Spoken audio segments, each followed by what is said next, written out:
درنو لیدونکو السلام علیکم. د حقانی شبکې سرزوري د هیبت الله د مرګ تایید کوي. لیکوال ابن امین.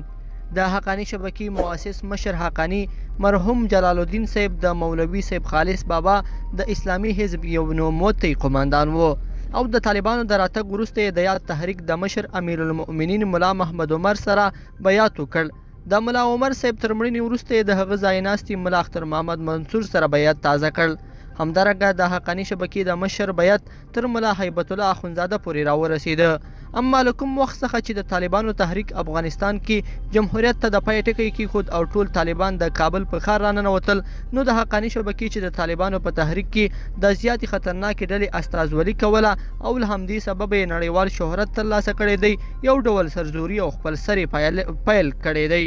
دا چې د طالبانو تحریک د خپل امیر او د اوامرو په اطاعت کې یو ځانګړی شهرت لري او په دې وروستیو کې د کابل په ارګ کې د طالب چارواکو د څوکیو پر سر د خپل منځي شخړو کیسې په افغانستان کې خواله رسانۍ په سر اخیستې وي، چې بیا د ملا برادر غیابت د موضوع نور هم د باور لوري ته ویوړله.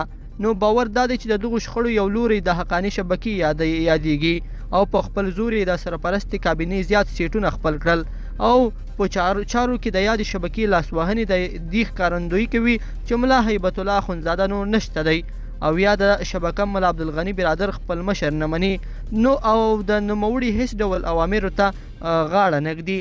دا چې د طالبانو تحریک به کله د ملا هیبت الله د مړینې او د نوي امیر المؤمنین اعلان کوي، دا به وخت پرېږدو. لیدونکو په دې هیله چې دا مطلب به مو تر پایه لیدلی وي. که مو دا ویډیو خوښه شوې ویډیو لایک کړئ او چینل سبسکرایب کړئ. تر بیا ښه وخت.